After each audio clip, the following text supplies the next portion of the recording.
Olá, boa tarde. Bom, nós estamos aqui reunidos, né, os membros do NUPED, Núcleo de Pesquisa, Ensino e Extensão sobre Diáspora Africana, e hoje nós vamos apresentar a obra da historiadora, professora aposentada, Célia Maria Marinho de Azevedo, a sua dissertação de mestrado, Onda Negra, Medo Branco, o Imaginário sobre o Negro das Elites, século XIX, né? Então, sejam muito bem-vindos, o vídeo vai ficar disponibilizado no canal do NUPED e no Facebook.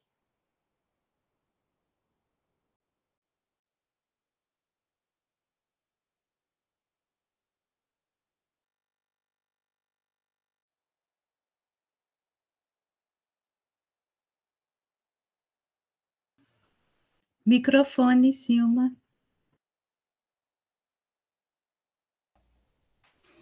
Boa tarde a todos e todas. Eu vou falar algumas notas sobre a autora e também fazer alguns comentários da parte de introdução e do primeiro capítulo.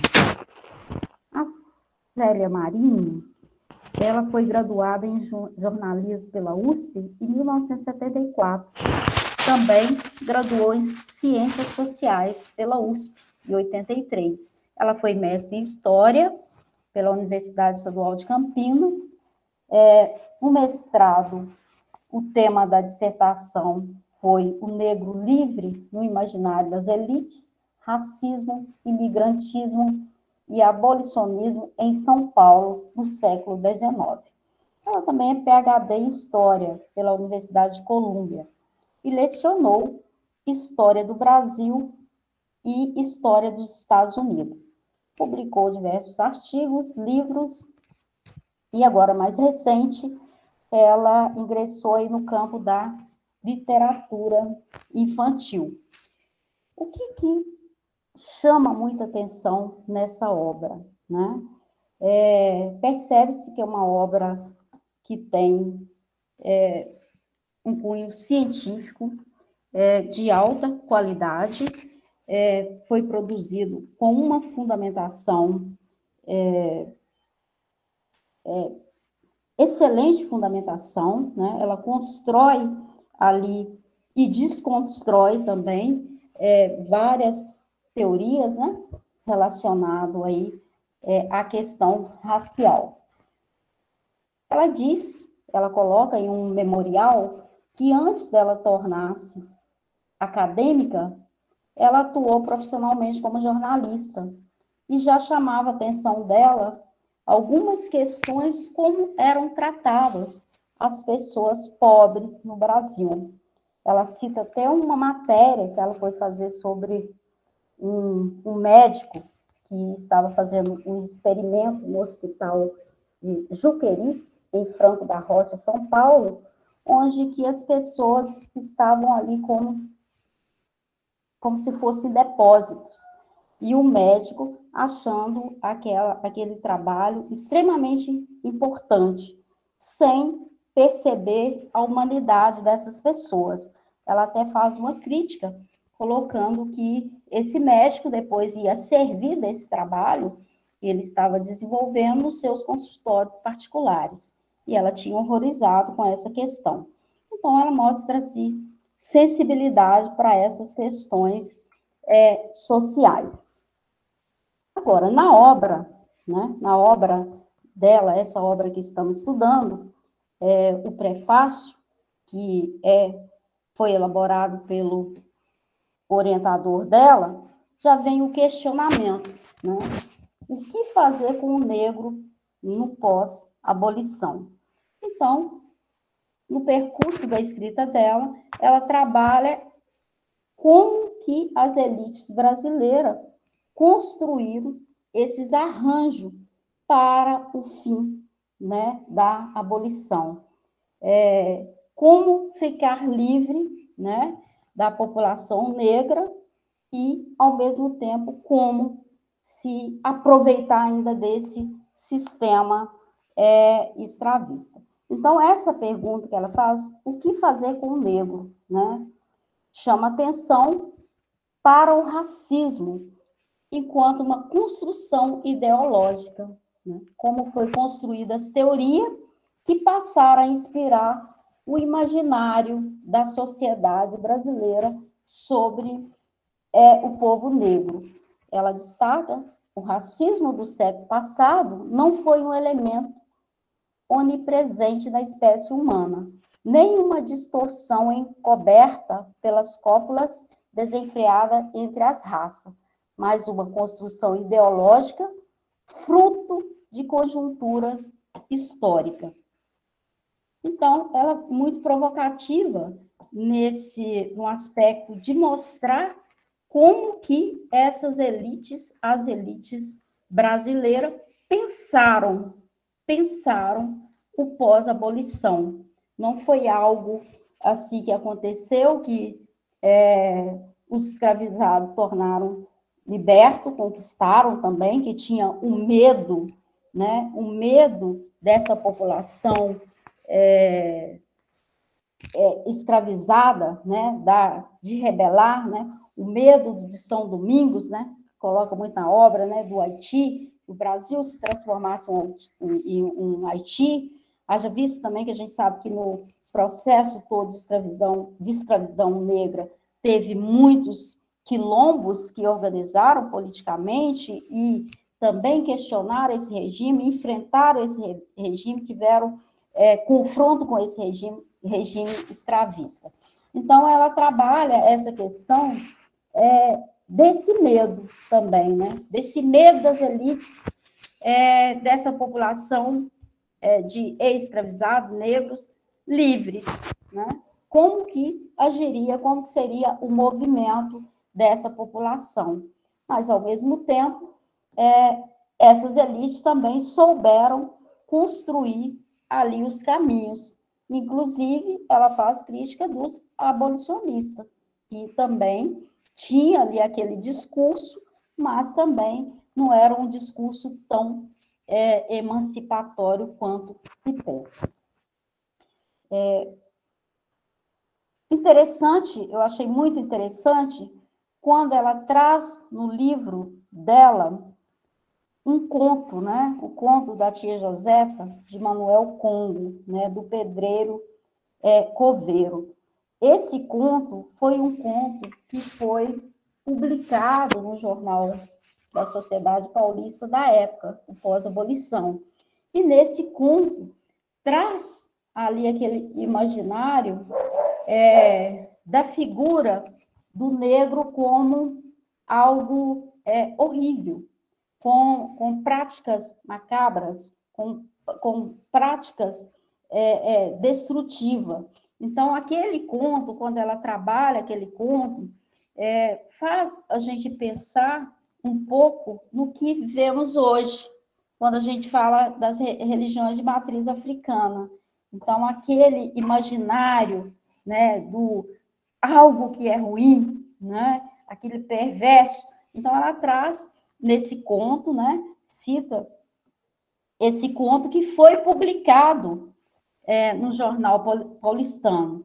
Claro que foi publicado, mas sem falar o porquê, mas é uma forma sutil, né, de estar construindo um pensamento nessa sociedade, né? Vamos construir um pensamento para criar, né, ali barreiras nessas relações sociais entre negros e brancos, né?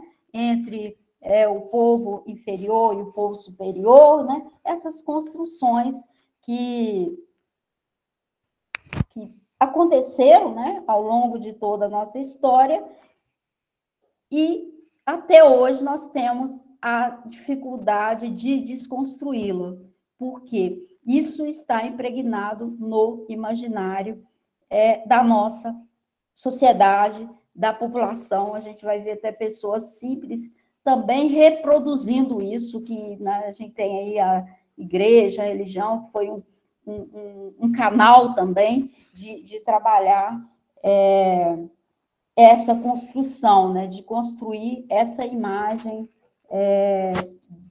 da pessoa negra, da população negra, enquanto essa imagem, ou a imagem está ligada, né, a algo que possa ser má, né, como do conto, e também traz a questão de mostrar, não, a questão do negro tendente ao crime, do negro tendente, né, para a vadiagem, como foi construído a nossa legislação. Tem um tópico que ela fala que todas essas questões aconteceram na vigência da Constituição de 1924, que era a primeira Constituição do Brasil, que abria mais para os direitos e garantias fundamentais, né? Voltado ali também pelos movimentos europeus, né, da época. Então, ela traz isso. Esse conto, isso fica muito, muito importante, marca na obra dela, né? Essa tia, que era boazinha, né? Tia Josefa, de repente, essa tia, ela fazia pastéis, né? Ela poderia matar uma pessoa, uma criança, né? Tem uma parte que ela fala, mas um dia, Mimi, uma linda menina loira, rosada, alegre, esperta, por causa de um pequeno resfriado, começou a tomar 17 as beiragens da tia Josefa. E, ao invés de melhorar, piorou rapidamente, chamando finalmente o médico. Já não havia mais remédio para ela, a não ser buscar Manuel Congo para enterrá-lo. Para consolar a pobre mãe, a boa tia Josefa passou a presenteá-la com aqueles seus deliciosos pastéis. Aí ela vai contando, e no final, essa história terminaria aqui se não fosse a mãe, inconsolável, pedir para ver a filha ainda uma última vez, 8 dias depois de sua morte. Para seu espanto, nada mais havia no pequenino caixão aberto pelo coveiro. A suspeita criou asas e a polícia cercou a casa de tia Josefa e Manuel Congo. Lá dentro encontrou cachos loiros, resto de roupa de criança e embaixo da mesa da cozinha, pequeninos ossos. O povo quis esquartejar os dois negros, enquanto a mãe da linda menininha morta, quase louca, contorcia-se horrorizada. Tinha comido a filha em pastéis. Então, esses contos, né? Essas questões que foram publicadas na época, isso fez com que ajudou nesse processo de construção do imaginário da sociedade, né? E da população em relação ao povo negro e em relação à população que saía daquele período da abolição, né? E eu creio que essa questão ela é relevante quando ela trabalha essa questão da construção, né? De construir esse pensamento e de uma forma sutil desde aquela época e que até hoje encontra-se enraizado. E também essa questão do medo, né? Do medo de criar, de incutir ali o medo, né, das elites brancas em relação à população negra. Eu creio que os outros colegas aí vão também trazer as suas contribuições, mas o que ficou para mim nesse início, aqui no início da obra dela, é mostrar como que a construção do imaginário da sociedade brasileira em relação ao negro teve, sim, o passo a passo, digamos assim, né, de um modo comum, para estabelecer ali a não inclusão da população na sociedade, como parte dessa sociedade, com pertencimento, com propriedade, usufruir dos bens públicos e dos bens privados. Então, essa população ela teria que ficar à margem, né? Teria que fazer, o que fazer com o negro no pós-abolição. Muito obrigada. Boa tarde, pessoal. Eu gostaria de fazer uma reflexão sobre a conclusão do livro da Célia. E aí eu queria iniciar com uma pergunta que ela faz na conclusão do livro. Ela escreve mais ou menos o seguinte, né? Até que ponto a imagem estigmatizada de negros e mestiços como uma massa inerte, desagregada, inculta, sem grande importância histórica em fins do século XIX, não surgiu do âmago de todo um imaginário racista que procuraria com isso justificar a necessidade de trazer imigrantes europeus em substituição aos escravos? Aí ela vai trazer alguns momentos históricos que podem estar ajudando a responder essa pergunta. O primeiro momento histórico, a Célia vai falar, né, que nos primeiros anos do século XIX, né, você tem projetos emancipatórios, né, a partir deles, você tem uma nítida impressão, né, de que havia uma preparação para uma caçada aos negros e mestiços em geral, né, visando enquadrá-los socialmente na posição de trabalhadores livres, porém a serviço do capital. Mas isso no primeiro momento, quando praticamente não se contava com outras perspectivas, né, a não ser a transformação dos próprios escravos e também dos pobres e índios em trabalhadores livres. Até esse ponto, né, embora é frequente a alegação de inferioridade racial do negro, não se abordava de forma elementar, né, a questão do estigma da incapacidade para o trabalho livre, né, isso desde que o negro fosse convenientemente disciplinado via coação policial, a administração estatal do seu cotidiano, internalização do que eles chamavam de amor ao trabalho. Vale lembrar que nesse período, né, a inferioridade racial era vista mais em termos culturais do que biológicos. Já num segundo momento, né, à medida em que a possibilidade de uma grande migração europeia ia tomando forma, né, idealizada por diversos políticos imigrantistas e até mesmo por alguns abolicionistas, o negro começava, então, a ser descaracterizado não só enquanto força de trabalho, mas, sobretudo, como um futuro cidadão brasileiro. A partir daí, os argumentos, né, especificamente racistas, eles passam a ter mais termos mais biológicos do que culturais, né, ou de racismo científico, né, e começaram, então, a descartar, né, os descendentes de africanos, os acusando não só de pertencerem a uma raça inferior, tendente à ociosidade, à degradação social, ao crime, como também de maus trabalhadores e de incapazes para o trabalho livre. Né? Então, assim, o imaginário do medo, né, aquele que tinha por centro a figura do negro instável, perigoso, que exigia, né, uma permanente vigilância por parte do branco, vai aos poucos cedendo lugar para um outro imaginário de paz e de um processo cujo personagem principal e central, redentora dos males do país, era o imigrante europeu. Nesse sentido aí, a Célia ela faz uma comparação, né, entre essa questão dos projetos emancipacionistas, né, que eram voltados, né, para mão de obra nacional, e ela compara, né, com relação a esses projetos, né, com relação à imigração estrangeira, né, e ela vai estabelecer quais eram, né, os principais pontos característicos do discurso imigrantista.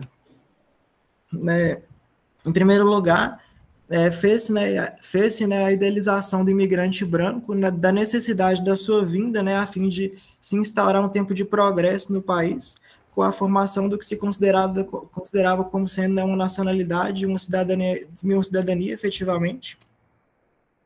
Em segundo lugar, né, você tem a afirmação taxativa, né, e considerada de forma absoluta com relação à incapacidade do negro para o trabalho livre. O negro, então, seria incapaz, não só devido ao peso da escravidão sobre a sua formação moral, mas, sobretudo, por ser pertencente, né, a uma raça inferior, segundo a branquitude. Em decorrência dessa alegação, o discurso imigrantista apresenta um terceiro elemento fundamental, né, que pela frequência com que aparece nesse discurso, que é justamente a afirmação da passividade dos nacionais, com exceção, é claro, da própria branquitude. Segundo eles, nesse sentido, se a afirmativa que os nacionais, por serem descendentes, em sua maioria, da raça africana, teriam no sangue a inferioridade racial, e por isso seriam considerados entes passivos e também incapazes para o trabalho livre.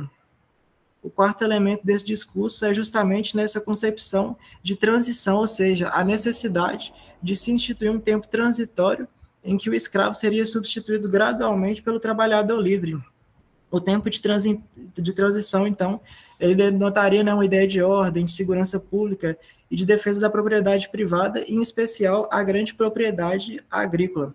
Isso também significaria o início ou retomada do desenvolvimento. Enfim, seria um caminhar sereno e certo a um rumo de progresso. Era o que eles consideravam como sendo a passagem do velho para o novo Brasil. Notadamente, se afirmava que a irracionalidade do regime escravista seria erradicada gradativamente na medida em que os escravos considerados como irracionais fossem sendo substituídos por imigrantes europeus. E, por fim, a Célia ela faz uma citação interessante que resume bastante essa questão aí dos projetos.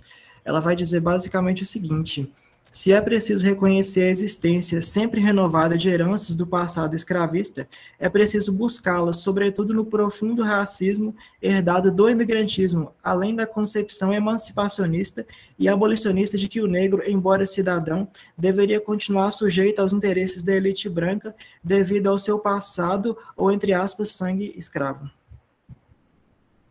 Eu agradeço a todos a atenção e essa é a minha contribuição.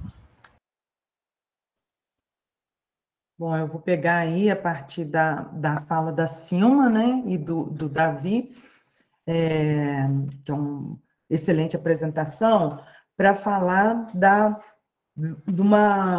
relevância da obra da Célia para a gente, com os dados que ela apresenta, que dá conta para a gente do processo, em termos de números, né, do processo do branqueamento daquilo que foi chamado por esses intelectuais, políticos, né, essa elite colonial no Brasil, né, quando eles começam a dizer que o trabalhador negro era incapaz para o trabalho livre e que eles precisariam de um outro povo no Brasil para poder fazer esse desenvolvimento, né? Então, como a Silma já apresentou, essa construção desse imaginário, ela veio, né, sendo sedimentada na ideologia brasileira, né? Então, eu queria citar duas frases das atas, porque ela trabalha com as atas da Assembleia Legislativa de São Paulo, né? São Paulo província ainda, isso em 1821,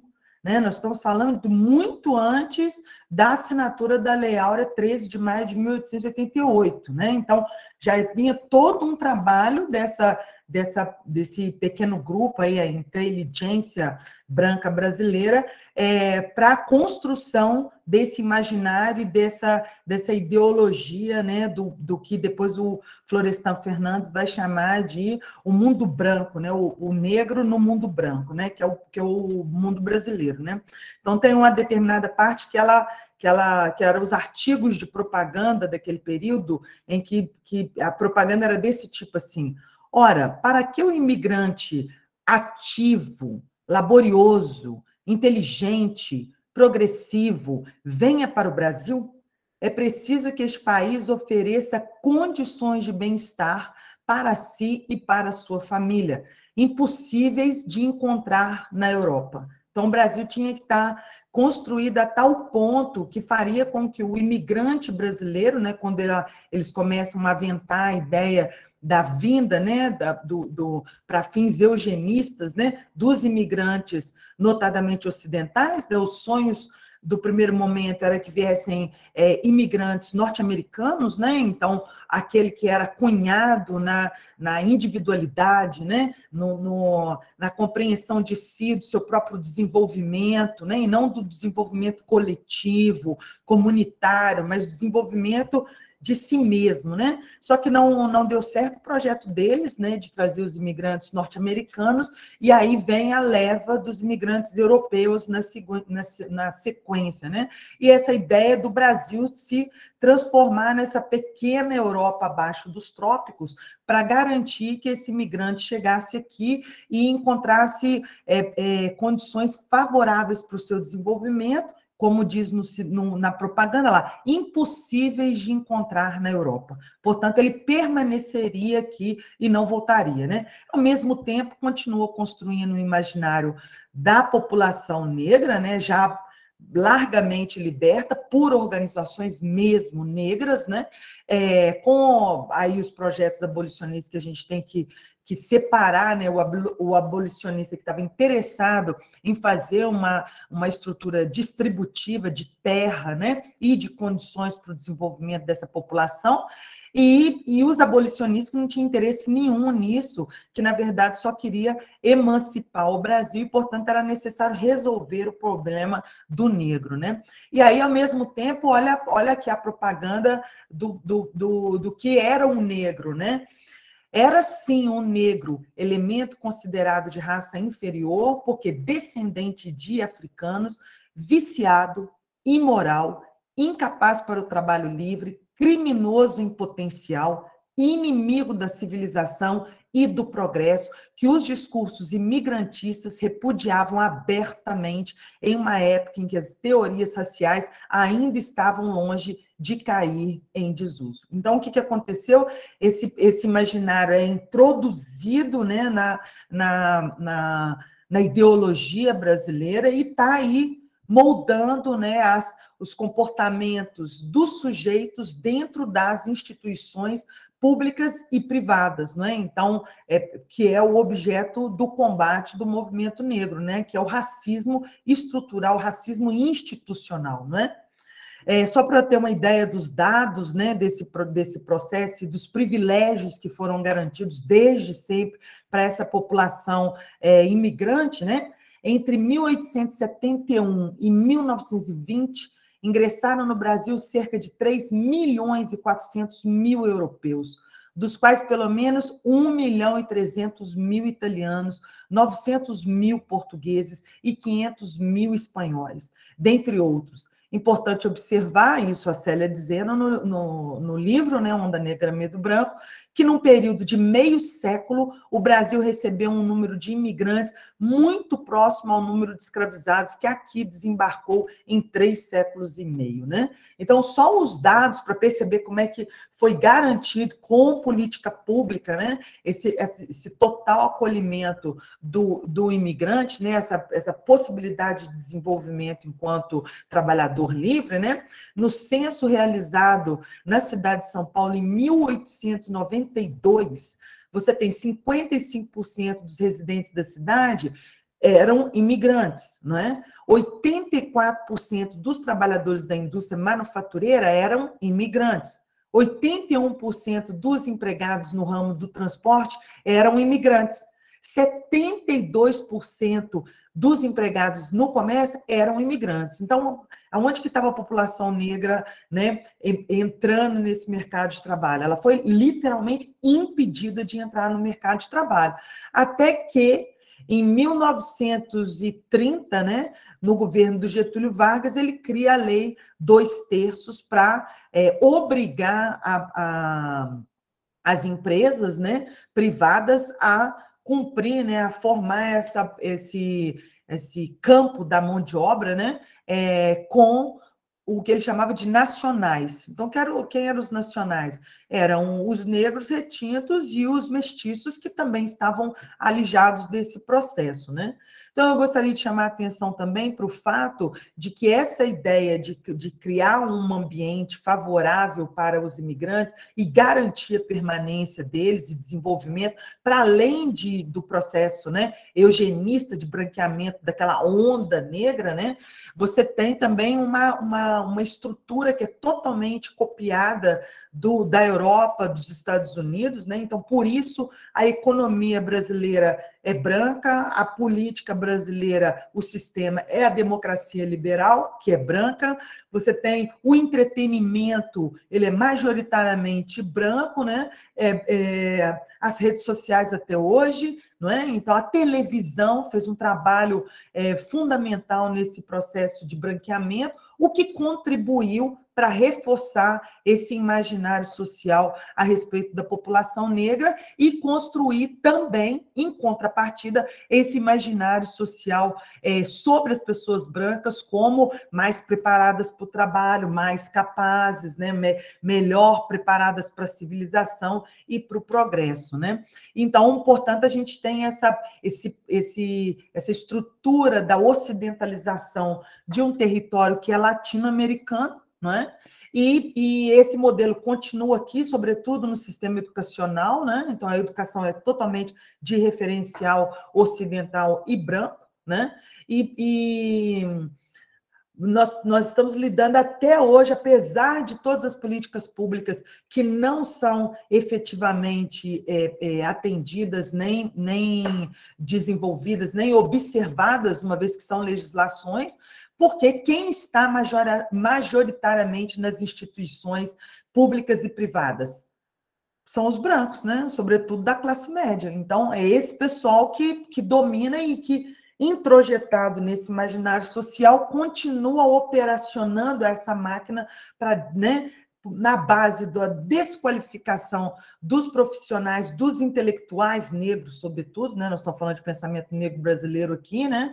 E do trabalhador negro, de uma forma geral, né? E aí pouco importa o negro que furou a bolha e está na classe média, como as pessoas que estão na maior situação de vulnerabilidade social, o imaginário continua sendo reproduzido, né? Então, e cria um estrabismo na sociedade brasileira que continua valorizando, idolatrando, né, o Ocidente, né, sobretudo Estados Unidos e Europa, e desqualificando o próprio brasileiro, né, desqualificando a produção intelectual brasileira. Então, eu acho que o trabalho, o livro da Célia, ele é fundamental, ele deveria ser obrigatoriamente lido por todos os brasileiros, né, porque ele trata de dados, né, ela traz muitos dados e permite a gente conhecer de fato aquilo que o próprio sistema educacional nunca vai abordar em sala de aula, não é? Porque não é interessante fazer a revisão dessa história. Então, essa é a minha contribuição aí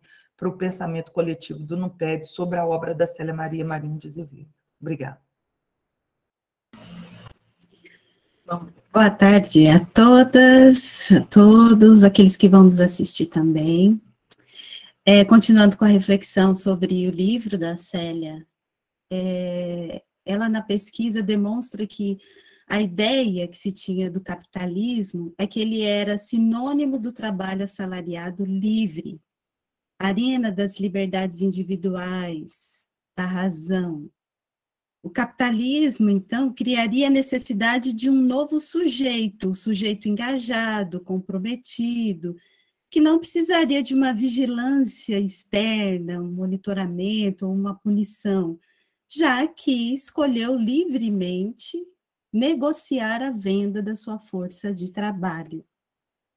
Então, o capitalismo seria sinônimo do que chamam civilidade, modernidade e escravismo, o atraso, a barbárie.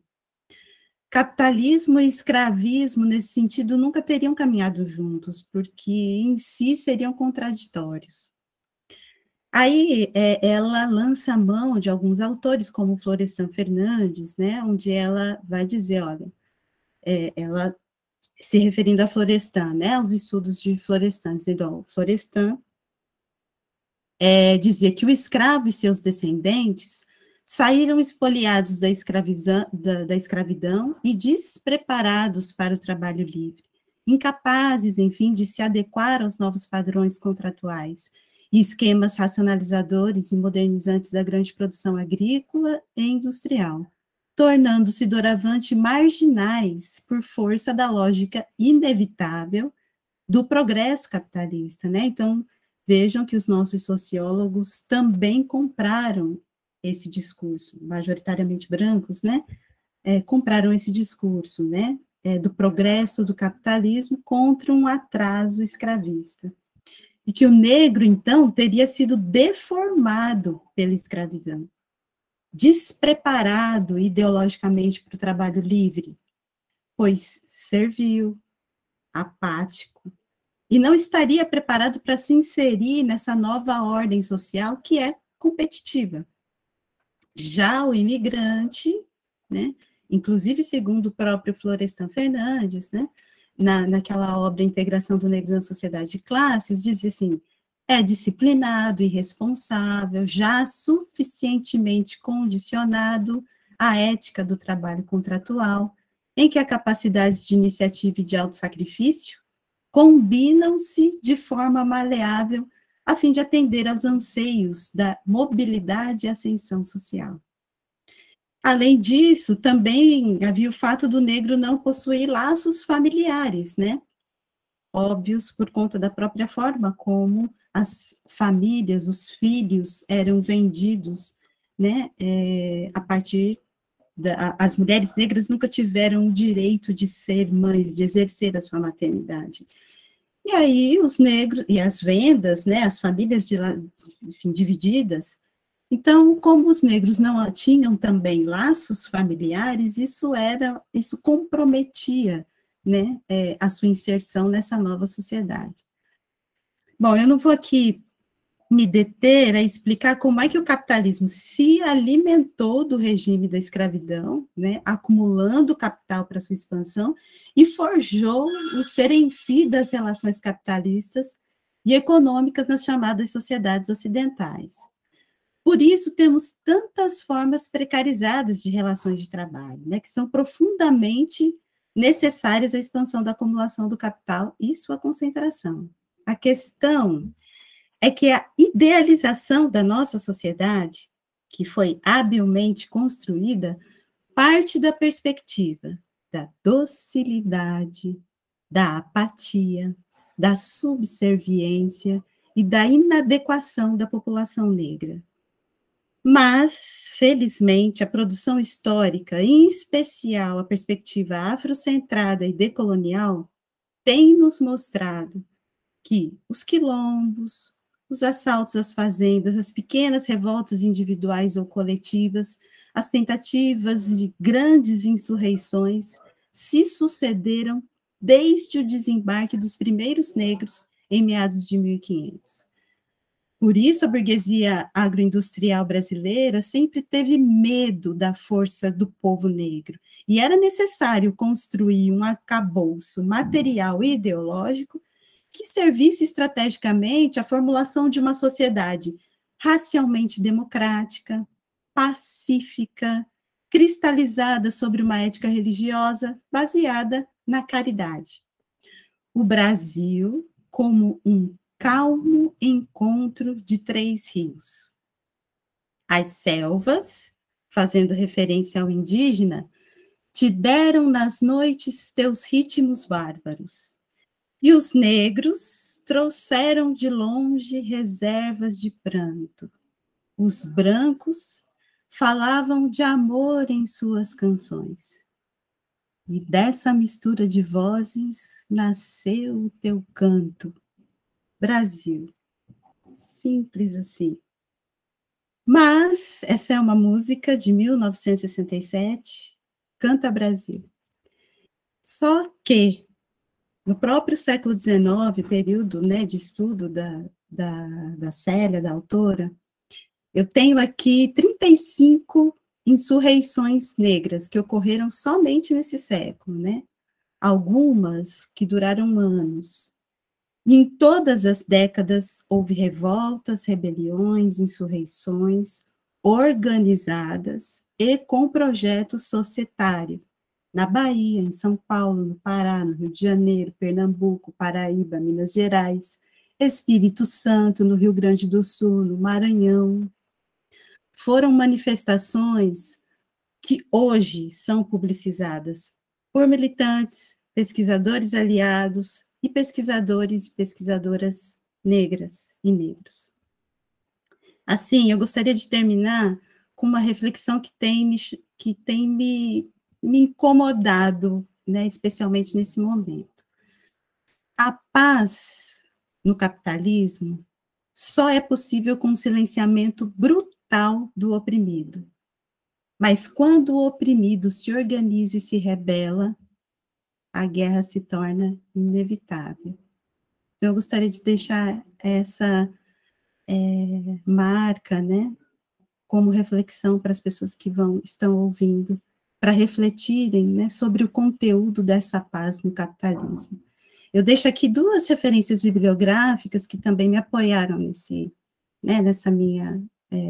meu texto, que é um de João José Reis, que chama Rebelião Escrava no Brasil, a história do Levante dos Malês, está numa revista que vocês encontram na internet, e Flávio dos Santos Gomes, A Hidra e os Pântanos, Mocambos, Quilombos e Comunidades de Fugitivos no Brasil, dos séculos XVII e XIX. Bom, espero que eu tenha contribuído, né, com a fala desse decálogo. Um abraço. Boa tarde a todos. Eu continuo na fala da Jerusa, mas a minha fala atravessa cada contribuição feita antes da minha fala. Antes da lei de Getúlio Vargas criar a lei de 2/3, no próprio livro, ele traz o entendimento de que o negro ele não se adaptou às condições de trabalho, ele não se adaptou à forma como o mercado funcionava.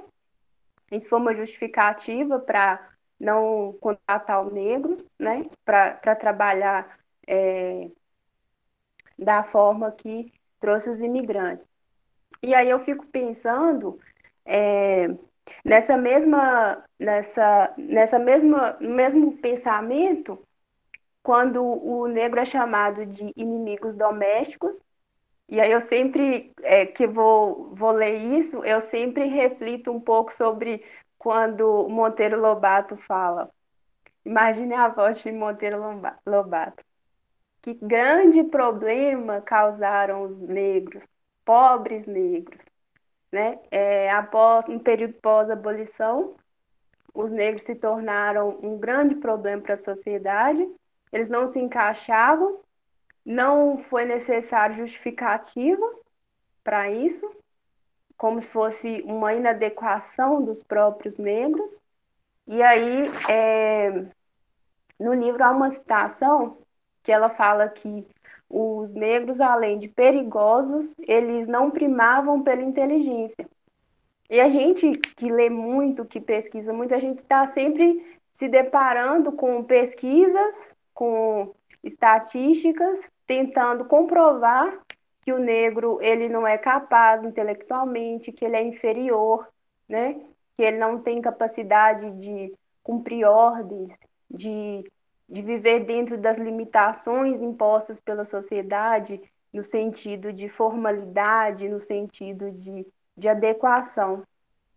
E nunca precisou de justificativa para que o negro não fosse aceito, para que o ex-escravo não fosse inserido na sociedade. Porque, ao que parece, nunca houve uma real intenção de adequar o negro na sociedade, inseri-lo, né? Voltando na fala da professora Silma, quando eles veem o negro como o inimigo da sociedade, porque ele era revoltado, porque ele queria vingança e porque ele não era mais necessário. Porque quando vem que vira a chave do sistema para o capitalismo, é só uma fase, né? O Estado, agora o trabalho escravo não é mais necessário, nós vamos mudar o sistema, nós vamos mudar a forma de enriquecimento e manutenção do Estado, né? E até hoje a gente percebe como que, dentre tantas outras dificuldades enfrentadas pelos negros, de lidar com questões físicas, psicológicas, financeiras, ele também é visto com inferioridade no campo intelectual. A gente sempre vê como que a pessoa negra, acadêmica, ela é muito mais testada, ela é muito mais observada que outras pessoas. E aí eu fico pensando, eu tinha uma ideia muito rasa dos abolicionistas, porque eu achava que alguns, né, a gente nunca generaliza, queriam acabar com a escravidão porque queriam libertar os negros e acabar com o sofrimento. Mas a maioria deles queriam simplesmente pensar uma solução para tirar aqueles negros, né? E várias soluções foram testadas e foram pensadas, e hoje eu acredito que o negro ainda precisa, né, vencer muitas barreiras, precisa sair um pouco, né, do estigma que foi imposto pela escravidão.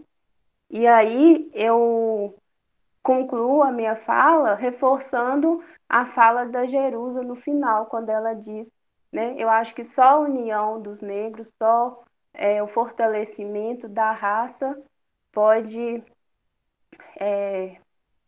propor algum caminho, né, para a situação que a população negra vem vivendo, que a raça negra vem vivendo, e que a escravidão que condenou tantas pessoas e que vem condenando até hoje, né, tantas pessoas à morte, à precariedade, à miséria, à violência de todas as formas, que não seja uma condenação permanente, né, que a gente possa se libertar disso e que a gente possa pensar novos caminhos e uma nova sociedade. Isso soa um pouco utópico, mas eu acredito que a gente tem que acreditar nisso e se fortalecer e buscar razões, buscar soluções para mudar a história e não deixar que se repita. Muito embora se repete diariamente, né? Termino minha fala. Boa tarde a todos. Bom, todos trouxeram contribuições importantes, né, sobre a obra da Célia Maria, mas eu vou mudar um pouco a questão, porque eu trouxe um pouco sobre como que a Igreja Católica ela participou, né, da escravidão. Então, eu fico pensando aqui como que a Igreja Católica, né, uma instituição tão importante, né, que exercia um poder tão grande dentro, né, daquele contexto ali, dentro do período da escravidão, como que ela pôde ser tão conivente com essa questão, né, que ela tinha até mesmo padres que,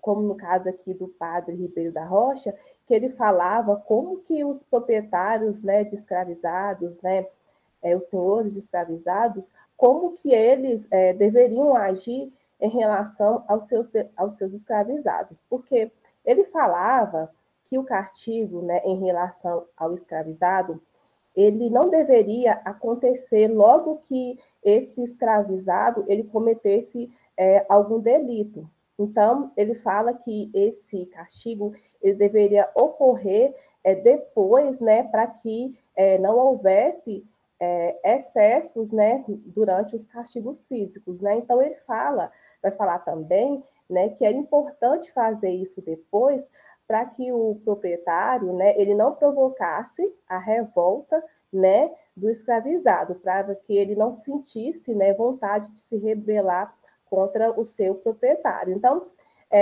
ele vai dando instruções, né, de como que esse castigo ele deveria acontecer, né? Que ele deveria acontecer de forma menos violenta, né? E ele fala também que os senhores, né, esses proprietários de escravizados, eles não deveriam, né, castigar o escravizado simplesmente, né, por um mero capricho dele, não. Ele deveria ter limites, né, nesses castigos, e um dos castigos que ele vai citando aqui, né, como se castigo fosse algo, não fosse algo que, como é que fala, gente, de certa forma, ele fosse algo agressivo, né, que dá um tom de que o castigo deveria ser mais breve. Então, ele vai falando, né, de como que esse castigo ele poderia acontecer. Ele fala que esse castigo ele poderia passar de uma palmatória e também não poderia passar da prisão. Então, ele fala também que o castigo ele deveria ser aplicado ao escravizado, né, esse castigo que era aplicado, ele deveria ser bem menor do que aquele que era proposto, né, para que fosse o castigo dele. Então, ele deveria ser bem menor em relação ao que era proposto. Então, ele vai falar que era importante isso acontecer dessa forma para que ele não tivesse, para que o escravizado, né, como já mencionei antes, para que ele não se rebelasse contra o seu proprietário, né, para ele não se revoltar. Então, isso também tudo, né, para que ele continue a fazer aquilo que é ordenado, né, aquilo que é imposto a ele e que ele deve cumprir, né. Então, outra coisa que vai trazer também é a questão de que aquela questão de que, assim, o castigo, ele teria que ser para mostrar para o escravizado que ele fez algo de errado, né? Pelo fato dele ter feito algo de errado, né? Ele estaria sendo punido. Então, o castigo não deveria ser tão violento, né? E simplesmente para mostrar que ele fez algo de errado. Então, era como assim, era para proporcionar a ele uma reflexão, né? Então, assim, eu fiz algo de errado, né? Então, pelo fato de eu ter feito algo de errado, né? Eu estou sendo castigado, né? E aqui, dentro, né, desse contexto aqui, é muito importante, né, que o escravizado, ele não se rebele contra o seu senhor. Já imaginou se ele se rebelasse, né, contra o seu senhor aqui? Então, o que não aconteceria, né? Então, eu fico pensando também, né, o quanto que a igreja foi omissa nessa questão, né? Como eu já tinha mencionado antes, né, o quanto que ela foi conivente com a escravidão, sendo que ela era uma instituição muito importante, né? Exercia um poder muito grande sobre a sociedade naquele contexto, como que ela poderia ter agido para que a escravidão ela não se consolidasse de fato. Talvez ela não conseguisse, né, que essa escravidão se consolidasse, mas também ela poderia não ser cúmplice, né, do que estava acontecendo de fato, né? Como não só foi cúmplice, como ela também tinha pessoas, né, dentro da igreja que estavam ali dando instruções, estabelecendo regras, né, para que o proprietário seguisse em relação ao seu escravizado. Então, eu fico pensando também, né, como que a história ela poderia ser diferente se a igreja, né, ela não tivesse dado esse total apoio, né, porque ela deu apoio, né, para que a escravidão ela acontecesse, ela simplesmente não fez nada para que isso não acontecesse, e também, né, como ela também ajudou a propor essas soluções, né, para que a escravidão ela não acabasse. Por quê? Porque não era interessante, né, naquele momento ali, que a escravidão tivesse fim. E assim eu vou encerrar minha participação.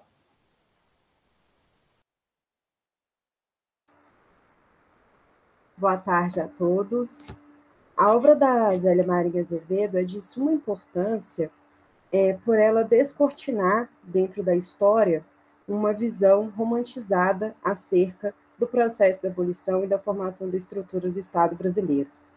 Pois, pelo rigor que ela teve nas fontes pesquisadas, seja as atas da Assembleia Provincial de São Paulo, assim como o jornal A Redempção, e a análise minuciosa que ela faz das tentativas de silenciamento e apagamento cultural do povo negro. E não só isso, como também ela demonstra, ao longo do seu capítulo 3, uma outra perspectiva, principalmente no período em que ela publica, que é da década de 80, a visão em que, ao longo da construção histórica, houve resistência, perspectivas acerca de se pensar numa nova estrutura de Estado que fosse realmente inserido e respeitado toda a cultura do povo negro. Então, ela descortina uma visão de passividade que, ao longo tanto da década de 80, como até hoje, em muito do ensino público, ainda é representado. Eu vejo a obra dela como necessária de se trabalhar no ensino, principalmente por pensar numa perspectiva aonde que a história é contada pelos seus verdadeiros protagonistas e não por uma visão branca, ocidental, e que quer silenciar todo o trabalho e toda a história que realmente faz parte do povo brasileiro.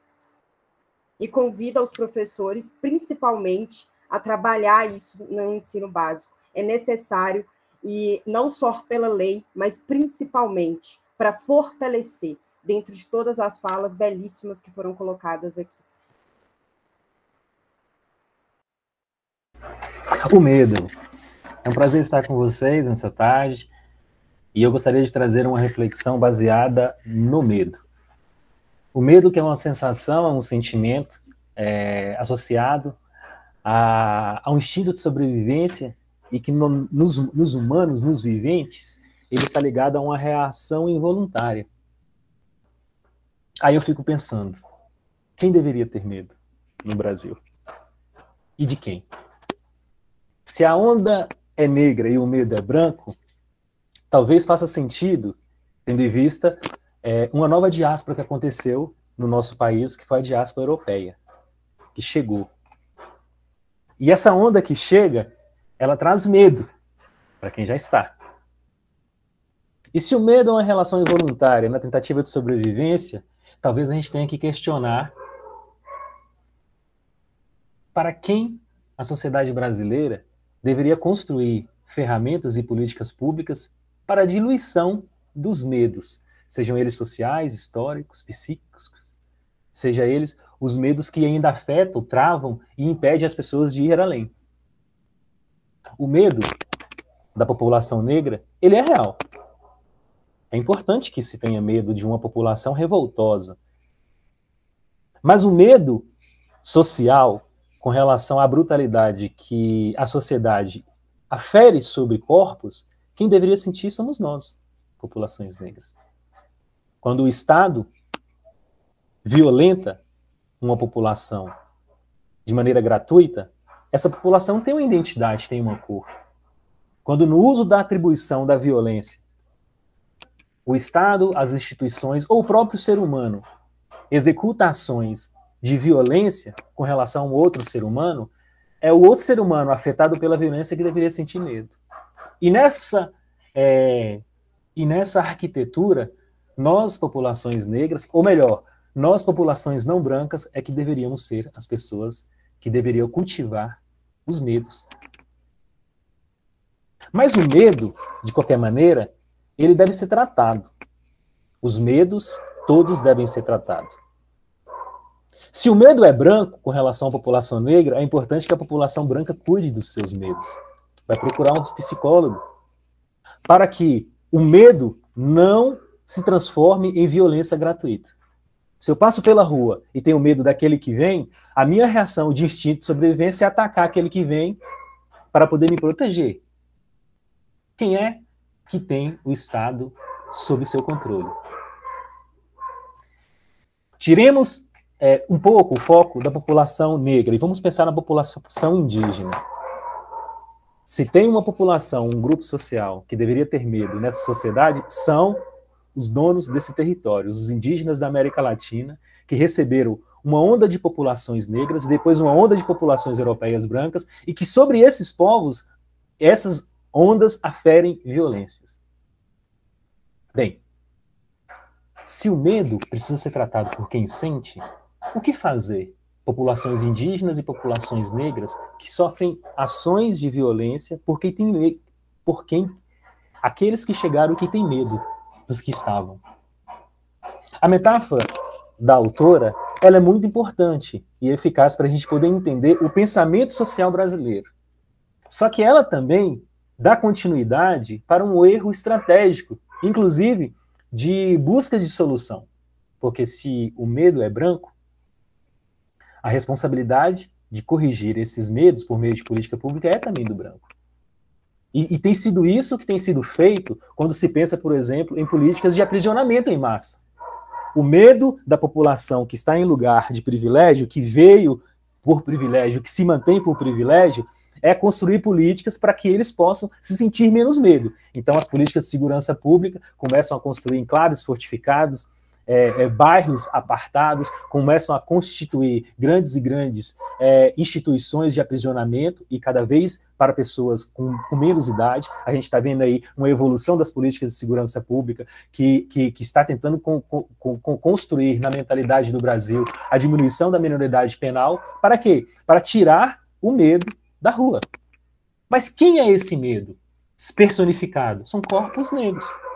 Corpos negros que não tiveram oportunidade, corpos negros que, por diversas razões, buscam, através da sua energia ou da sua intensidade, encontrar seu espaço na sociedade e, dessa maneira, aferem violências gratuitas para poder conseguir se manter numa sociedade que é injusta. Essa matemática ela nunca chegará ao fim, se todos nós, pessoas brancas, não brancas, pretas, não pretas, negras e não negras, não começarmos a tratar os nossos medos. E aí, de minha parte, eu começo a tratar o meu medo falando assim, pensando assim, eu vou construir ferramentas de proteção de tudo que me invade. Como pessoa negra, eu tenho que me preocupar com os olhares, com as posturas, com as atitudes daqueles que me violam, daqueles que me causam medo. Se eu parar a minha vida para cuidar somente disso, eu ficarei somente cuidando disso na minha vida. Porque a todo tempo alguém vai me mostrar que eu preciso me cuidar e cuidar dos meus medos.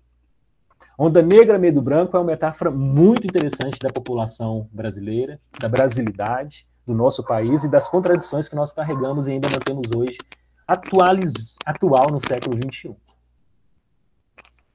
Se você garante oportunidades para um grupo, se você dá, através de políticas públicas, suporte para esse grupo ocupar espaços e permanecer em privilégios sociais, esse grupo vai se constituir fortalecido e construindo ferramentas para poder proteger-se do medo social da qual ele faz parte.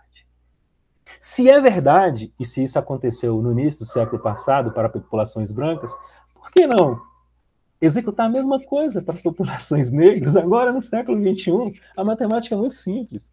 Se deu certo para uma população que chega, e que chega com investimento, e que chega com capital, e que chega embasada com estruturas, a possibilidade delas permanecerem no lugar distante de onde eles partiram. Vamos pensar aí a Europa e toda essa galera que chega no início do século XX. E se eles permanecem em lugares de privilégio, conseguindo construir políticas públicas que os assegurem do medo, faça isso com a população negra. Faça isso com a população indígena. Isso é política pública, eficaz, eficiente, que deu certo para aquela população e que, se fizesse para todo mundo, a gente talvez teria uma sociedade com menos medo. Eu deixo aqui a minha contribuição para esse decano. Bem, esse foi o nosso decálogo, que faz a reflexão sobre o pensamento negro brasileiro.